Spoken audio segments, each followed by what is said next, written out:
मला बऱ्याच वेळेला तुम्ही विचारता की ताई तू किती एनर्जेटिक आहेस, किती कामं करतेस म्हणून. तर असं काय नाही बरं का, मला सुद्धा कंटाळा येतो कधी कधी, मी सुद्धा कामातनं सुट्टी घेते.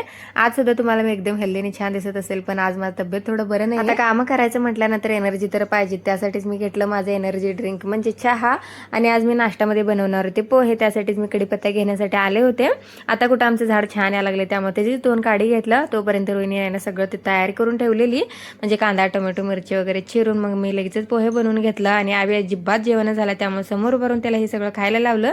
आणि माझं थोडंसं काम होतं म्हणून बाहेर गेले होते, येता आबीच्या शाळेत सुद्धा गेले होते, कारण त्याचं गॅदरिंगचं फोटो वगैरे घ्यायचं होतं. मग ते घेऊन येत होतो आणि येता त्यांनी म्हटलं की तुला काय खायचं आहे काय. आता विचारले म्हटल्यानंतर मी तर काय सोडत नाही, मला फालुदा आवडतं, तेच घेतलं होतं मी. आणि मग आलो घरी. आल्यानंतर थोडंफार ब्लाऊजचं काम होतं ते सगळं आवरून घेतलं आणि लागले स्वयंपाकाला. तर आज अंडी करणार होतो, तर त्यातली एक अंडी फुटलेली, त्यामुळे त्याची एकाची पोळी केलं, बाकी सगळ्याचं आमटी केलं. त्यानंतर जेवण वगैरे आणि गुडूच्या केसांना तेल लावून मसाज करून दिलं. तर चला आजचा व्हिडिओ आवडल्यास लाईक करा, भेटूया पुढच्या व्हिडिओ.